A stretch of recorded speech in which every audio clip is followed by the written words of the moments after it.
Channel today మనం government of India నుండి వచ్చిన నాన్ టెక్నికల్ ఇంటర్న్షిప్ ప్రోగ్రామ్ 2026 గురించి కంప్లీట్ డీటెయిల్స్ చూద్దాం.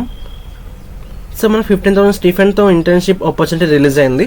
స్టూడెంట్స్ అండ్ ఫ్రెషర్స్కి ఇది సూపర్ ఆపర్చునిటీ. సో వీడియోని లాస్ట్ వరకు చూడండి. సో ఫ్రెండ్స్, ఈ ఇంటర్న్షిప్ నోటిఫికేషన్ని national e governance division release చేసిందనమాట.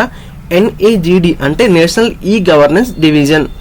ఇది డిజిటల్ ఇండియా కార్పొరేషన్ కింద వర్క్ చేస్తుంది అనమాట. Ministry of electronics and information technology, government of India.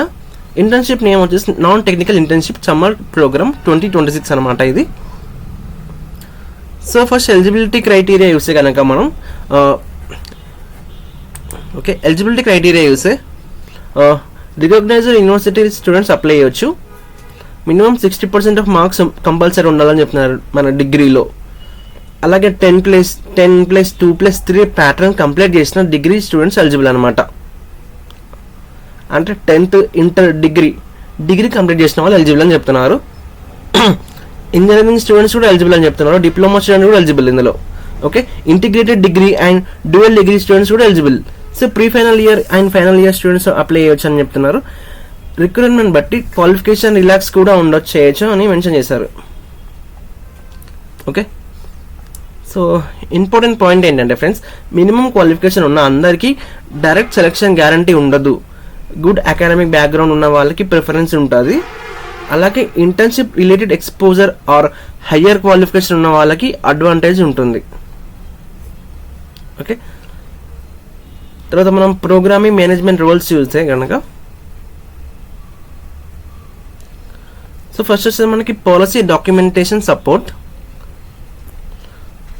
So ఈ జాబ్ రోల్ డిస్క్రిప్షన్ చూస్తే కనుక మనం SOPsని ప్రిపేర్ చేయడం, అలాగే ప్రాజెక్ట్ ట్రాకర్స్ని మెయింటైన్ చేయడం, weekly and monthly report prepare చేయడం, అలాగే KPI ట్రాకింగ్ చేయడం అండ్ కాన్సెప్ట్ నోట్స్ ప్రిపేర్ చేయడం. ఈ జాబ్ డిస్క్రిప్షన్ కనుక చూస్తే కనుక మనం. ఓకే, సో సెకండ్ పోస్ట్ వచ్చేసి మనకి స్ట్రాటజిక్ ప్లానింగ్ అన్నట్టు. స్ట్రాటజిక్ ప్లానింగ్ అంటే ఏంటంటే రీసెర్చ్ పైన వర్క్ చేయాలి and policies and case studies summarise చేయాలి. అలాగే డిజిటల్ ట్రాన్స్ఫర్మేషన్ ప్రోగ్రామ్స్ మీద అనాలిసిస్ చేయాలి, రిపోర్ట్స్ అండ్ ఆడిట్ సపోర్ట్ చేయాలి. సో ఇది ఈ స్ట్రాటజిక్ ప్లానింగ్ యొక్క జాబ్ రోల్ యొక్క డిస్క్రిప్షన్ అన్నమాట. ఓకే, సో థర్డ్ వన్ వచ్చేసి మనకి డేటా అనలిటిక్స్.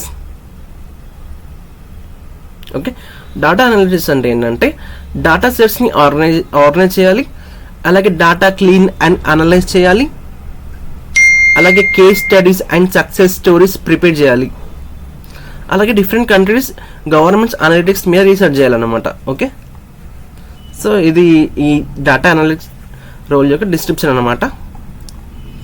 నెక్స్ట్ మనం చూస్తే కనుక artificial intelligence, machine learning. So దీంట్లో ఏంటంటే మనం ఆటోమేటెడ్ KPI ట్రాకింగ్ కానీ, అలాగే డాష్బోర్డ్ అప్డేట్స్ కానీ, ప్యాటర్న్ రికగ్నైజేషన్ కానీ, అలాగే smart document search using NLP కానీ, పర్ఫార్మెన్స్ ఇష్యూ ఐడెంటిఫై చేయడం, సో AI యూజ్ చేసి డాక్యుమెంట్స్ని రివ్యూ చేయడం లాంటి టాస్క్లు ఉంటాయని చెప్తున్నారు AI మెషిన్ లెర్నింగ్లో. Okay,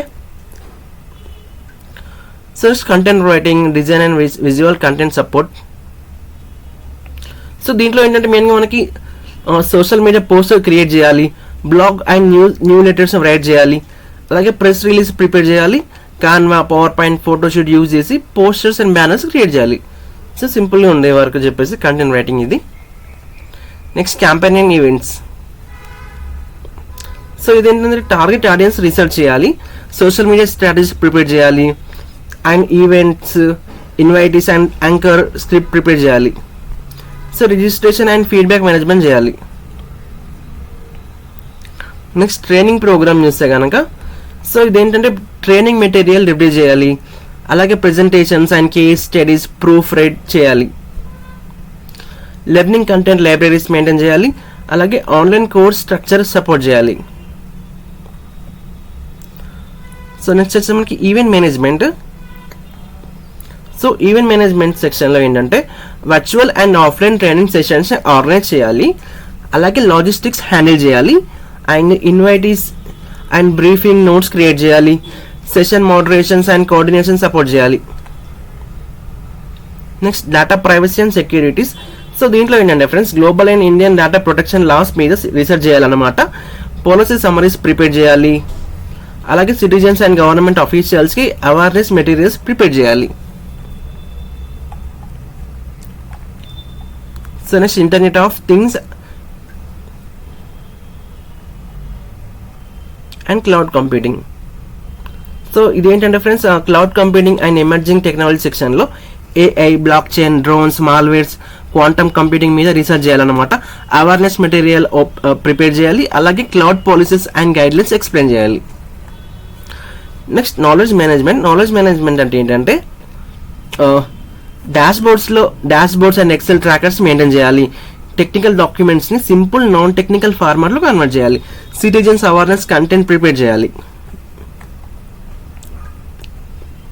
so project appraisal. So దీంట్లో ఏంటంటే ప్రపోజల్ డాక్యుమెంట్స్ వెరిఫై చేయాలి. అలాగే ఎర్రర్స్ అండ్ గ్యాప్స్ ఐడెంటిఫై చేయాలి. ఎక్సెల్ డాష్బోర్డ్స్ని అప్డేట్ చేయాలి. Proposal tracking and approvals monitoring చేయాలి. సో ఇది ఈ జాబ్ యొక్క డిస్క్రిప్షన్ అనమాట. నెక్స్ట్ మనం ఇంటర్న్షిప్ డ్యూరేషన్ కనుక చూస్తే కనుక ఇంటర్న్షిప్లో డ్యూరేషన్ డీటెయిల్స్ చెప్తే ఇయర్లో 2 times ఉంటుందని చెప్తున్నారు. ఓకే, ఫస్ట్ వచ్చేసి సమ్మర్ ఇంటర్న్షిప్ ప్రోగ్రామ్, అలాగే winter internship programme. Minimum duration వచ్చేసి 2 months. పర్ఫార్మెన్స్ బట్టి 3 months కూడా పెంచొచ్చు అని చెప్తున్నారు. ఓకే, ఇంటర్న్షిప్ టైంలైన్ చూద్దాం. ఇంటర్న్షిప్ అనౌన్స్మెంట్ డేట్ వచ్చేసి May 3rd. So last date వచ్చేసి మనకి first week off June. Okay, so internship period July to September ఉంటుంది. అక్టోబర్ వరకు కూడా ఎక్స్టెండ్ అయ్యే ఛాన్స్ ఉందని చెప్తున్నారు. ఓకే, సెలక్షన్ క్రైటీరియా చూస్తే కనుక మనం సో డిగ్రీ మార్క్స్ బేస్ మీద షార్ట్ లిస్ట్ చేశారన్నమాట. ఇంటర్వ్యూ ఆర్ ఇంటర్నల్ సెలక్షన్ ఉంటుంది. టాప్ 100 కాలేజెస్ స్టూడెంట్స్కి ఎక్స్ట్రా వెయిటేజ్ ఉంటుంది అని మెన్షన్ చేశారు ఇక్కడ. ఓకే, ఈ స్టైఫండ్ గురించి చూస్తే కనుక మనం సో మంత్లీ స్టైఫండ్ మనకి 15,000 ఉంటుంది అనమాట. పర్ఫార్మెన్స్ సాటిస్ఫాక్టరీ ఉంటే స్టిఫెండ్ రిలీజ్ చేస్తారు. ఇంటర్న్షిప్ కంప్లీట్ అయ్యాక అఫీషియల్ సర్టిఫికేట్ ఇస్తారన్నమాట మనకి. లాస్ట్ వచ్చేసి మనకి అప్లికేషన్ ఫామ్ లింక్. సో ఇది కేవలం మనం ఆన్లైన్ అప్లికేషన్ ఫామ్ ఫిల్ చేయాలి. అండ్ ఇన్స్టిట్యూషన్ ఫార్వర్డింగ్ కంపల్సరీ అని చెప్తున్నారు. Last date of apply 7th June 2026. Okay, application link comment బాక్స్లో పిన్ చేస్తాను నేను. సో ఫ్రెండ్స్, ఇది government internship program 2026 complete details. Students and ఫ్రెషర్స్కి ఇది సూపర్ ఆపర్చునిటీ. వీడియో యూస్ఫుల్ అనిపిస్తే లైక్ చేయండి, షేర్ చేయండి. మరిన్ని అప్డేట్స్ కోసం సబ్స్క్రైబ్ చేయండి. Thank you.